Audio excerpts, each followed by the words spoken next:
ସମସ୍ତଙ୍କୁ ଜୟ ଯୀଶୁ ଖ୍ରୀଷ୍ଟଙ୍କ ନାମରେ ମୋର ପ୍ରିୟର ଭାଇ ଓ ଭଉଣୀମାନେ, make beauty your target with beautiful life ଏ ଚ୍ୟାନେଲକୁ ଆପଣ ସମସ୍ତଙ୍କୁ ସ୍ୱାଗତ। ମାଥି ଲିଖିତ ସୁସମାଚାର 6 ଅଧ୍ୟାୟ 33 ପଦରେ ଆମମାନେ ଦେଖୁଛେ, ତୁମେ ପ୍ରଥମେ ଈଶ୍ୱରଙ୍କର ରାଜ୍ୟ ଓ ତାହାଙ୍କ ଧାର୍ମିକତା ଅନ୍ୱେଷଣ କର, ଆଉ ଏହି ସମସ୍ତ ମଧ୍ୟରେ ତୁମକୁ ଦିଆଯିବ। ହଁ ପ୍ରିୟ ବନ୍ଧୁ, ପ୍ରଭୁ ଯୀଶୁ କୁହନ୍ତି, ପ୍ରଥମେ ତାଙ୍କର ରାଜ୍ୟ ଓ ଧାର୍ମିକତାକୁ ଖୋଜ ଏବଂ ସମସ୍ତ ଜିନିଷ ତୁମକୁ ଦିଆଯିବ। ଏହି ବାକ୍ୟ ଆଧାରରେ ମୋର ଗୋଟିଏ ଗପ ମନେ ପଡ଼ୁଛି। ଜଣେ ଯୁବକ ଥିଲେ।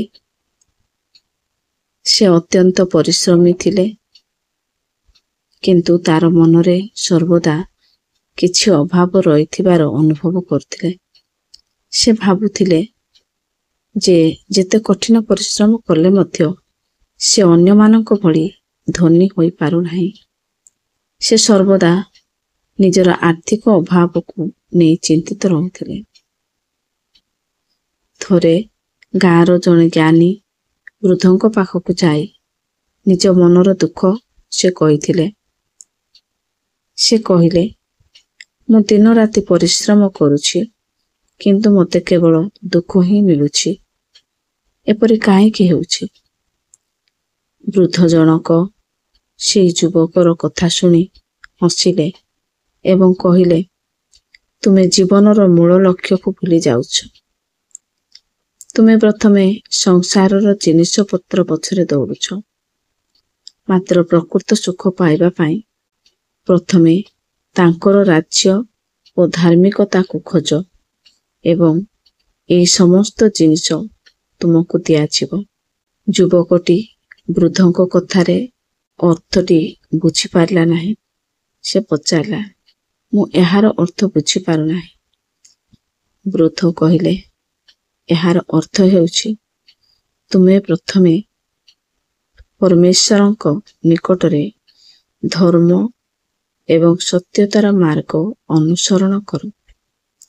ତାଙ୍କର ଇଚ୍ଛା ଅନୁସାରେ ଜୀବନ ବିତାଅ। ଯେତେବେଳେ ତୁମେ ତାଙ୍କ ରାଜ୍ୟକୁ ପ୍ରାଧାନ୍ୟ ଦେବ, ସେତେବେଳେ ତୁମର ଅନ୍ୟ ସମସ୍ତ ଆବଶ୍ୟକତା ସେ ଆପେ ଆପେ ପୂରଣ କରିଦେବେ। ଏହା ଶୁଣି ଯୁବକଟି ବୁଝିଗଲା। ସେ ତାଙ୍କର ଜୀବନଶୈଳୀ ବଦଳାଇଲା। ସେ କେବଳ ଅର୍ଥ ପଛରେ ନ ଦୌଡ଼ି ପ୍ରତିଦିନ ସକାଳେ ଧ୍ୟାନ କରିବା ଆରମ୍ଭ କଲା। ପ୍ରଭୁ ଯୀଶୁଙ୍କ ଠାରେ ପ୍ରାର୍ଥନା କରିବା ଆରମ୍ଭ କଲା। ସଚ୍ଚୋଟ ଜୀବନ ଯାପନ କରିବା ପାଇଁ ଆରମ୍ଭ କଲା। ସେ ନିଜର କାମକୁ ଅଧିକ ସଚ୍ଚୋଟତା ଏବଂ ନିଷ୍ଠାର ସହିତ କଲା। ସେ ଗରିବ ଲୋକଙ୍କୁ ସାହାଯ୍ୟ କରିବା ଆରମ୍ଭ କଲା ଏବଂ କାହାରିକୁ ପ୍ରତାରଣା କଲା ନାହିଁ। ଯୁବକର ଏହି ପରିବର୍ତ୍ତନ ଦେଖି ଗାଁର ଲୋକମାନେ ଆଶ୍ଚର୍ଯ୍ୟ ହେଲେ। ସେମାନେ ତାଙ୍କ ଉପରେ ଅଧିକ ଭରସା କଲେ ଏବଂ ତାଙ୍କୁ ବ୍ୟବସାୟରେ ସାହାଯ୍ୟ କଲେ। ଧୀରେ ଧୀରେ ତାଙ୍କର ଆର୍ଥିକ ଅବସ୍ଥା ସୁଧୁରିଗଲା।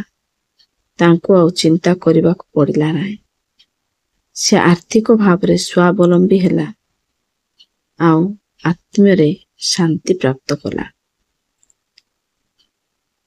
ଯୁବକଟି ଶେଷରେ ଜାଣିପାରିଲା ଯେ ବୃଦ୍ଧା ତାଙ୍କୁ ଯାହା କହିଥିଲେ ତାହା ସତ୍ୟ ଥିଲା।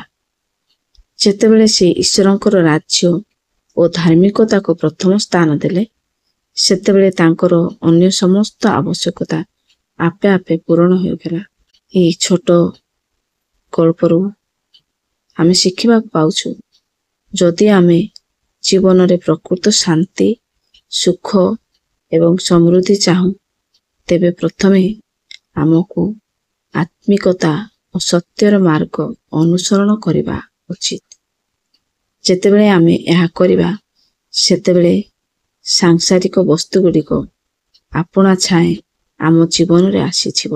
ହଁ ପ୍ରିୟର ଭାଇ ଭଉଣୀ, ପ୍ରଭୁ ଯୀଶୁ ହେଉଛନ୍ତି ସତ୍ୟ, ମାର୍ଗ ଓ ଜୀବନ। ପ୍ରଭୁ ଯୀଶୁଙ୍କୁ ଯଦି ଆମେ ଅନୁସରଣ କରିବା, ପ୍ରଭୁ ଯୀଶୁଙ୍କ ନାମକୁ ଯଦି ଆମେ ଉଚ୍ଚରେ ରଖିବା, ଆଉ ତାଙ୍କରି ଇଚ୍ଛା ଅନୁସାରେ ଯଦି ଆମମାନେ ଚାଲିବା, ତାହେଲେ ଆମମାନଙ୍କ ଜୀବନରେ ପ୍ରତ୍ୟେକ କାର୍ଯ୍ୟ ସଫଳ ହେବ ଏବଂ ଆମମାନେ ଏହି ପୃଥିବୀରେ ଖୁସିରେ ଏବଂ ଶାନ୍ତିରେ ଜୀବନ ଅତିବାହିତ କରିବା। ମୁଁ ଆଶା କରୁଛି ଆପଣ ସମସ୍ତଙ୍କୁ ଏହି ଛୋଟ ଗଳ୍ପଟି ଭଲ ଲାଗିଥିବ। ଯଦି ଆପଣମାନଙ୍କୁ ଏହି ଗଳ୍ପଟି ବା ଏହି ପ୍ରଭୁଙ୍କର ବାକ୍ୟଟି ଆପଣମାନଙ୍କୁ ସ୍ପର୍ଶ କରିଛି, ଆପଣମାନଙ୍କୁ ସାହାଯ୍ୟ କରିଛି, ତାହେଲେ ଆପଣମାନେ ନିଜର ଫ୍ରେଣ୍ଡମାନଙ୍କୁ ସେୟାର କରନ୍ତୁ ଆଉ এই ଭିଡ଼ିଓଟିକୁ ଲାଇକ୍ କରନ୍ତୁ।